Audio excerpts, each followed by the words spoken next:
वैसे तो कुछ वर्ड्स कह देने से माँ का अनकंडीशनल प्यार और सपोर्ट पूरी तरह से बयां नहीं होता, लेकिन अपनी रिस्पॉन्सिबिलिटी बनती है कि हम उन्हें हर दिन थोड़ा स्पेशल फील कराएं। शुक्रिया ही कहकर कि वो इतना कुछ हमारे लिए करती हैं, तो शुक्रिया कहना तो बनता है ना। हाँ, नोक-झोंक तो चलते ही रहती है और वो बीच-बीच में होता ही रहता है कि किसी बात पर नोक-झोंक हो गई, माँ को ये पसंद है या आपको ये पसंद है, तो चीज़ों में डिफ़रेंस, बट इट्स ओके, वो तो होता ही रहता है बीच-बीच में, उसका क्या ही कर सकते हैं।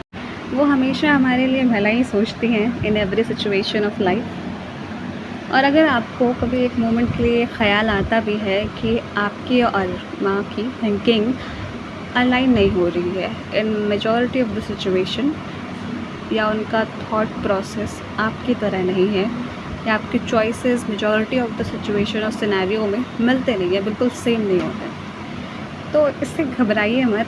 बस मेरे एक सवाल का जवाब दीजिए कि क्या आपने भी बिल्कुल सेम तरीके से बचपन जिया है या अब तक की लाइफ जी है जैसे माँ ने जी है अपनी ज़िंदगी अब तक, और जो जो एक्सपीरियंसेस देखे हैं, क्या आपने बिल्कुल सेम वैसे ही जर्नी गुजारी है, वैसे ही सेम एक्सपीरियंसेस देखे हैं? नहीं ना।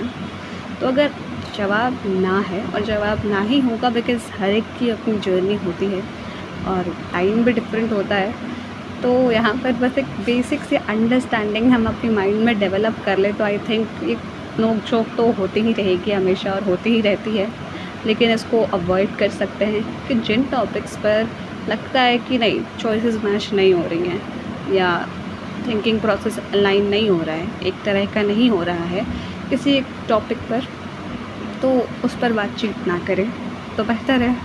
क्योंकि सिर्फ लड़ाई करते रहना तो खुद भी दुखी होंगे और उनको भी दुखी करना है, गलत बात है ना कि आप दुख ही ट्रांसफ़र कर रहे हैं इधर से उधर। हाँ, खुद भी हो रहे हैं और वही दुख सामने वाले को भी मिल रहा है। तो अगेन आई मस्ट से कि ये आपके माइंड में ख़्याल आ सकता है कि भाषण देने के लिए बहुत अच्छा है, लेकिन रियल लाइफ में ऐसा कुछ होता नहीं है। लेकिन अगर ट्राई करें, थोड़ी हिम्मत दिखाएँ, तो चीज़ें कर सकते हैं ना। बिकॉज़ हर किसी को तो लाइफ में खुशी चाहिए ना, क्या एकदम प्यारी सी फैमिली बॉन्डिंग हो, तो उसके लिए आपको भी थोड़ा एफ़र्ट तो पुट करना होगा ना। अपनी माइंड को भी थोड़ा अंडरस्टैंडिंग बनाना होगा ना। उन्होंने तो अपनी ज़िंदगी के बहुत सारे साल गुज़ारे हैं ज़िंदगी को जीने में, एक्सपीरियंसेस को देखने में, जो कि हमारे एक्सपीरियंसेस से बिल्कुल डिफरेंट है, और इसीलिए ये कॉन्फ्लिक्ट्स होते हैं। बेसिक रीज़न तो यही होता है।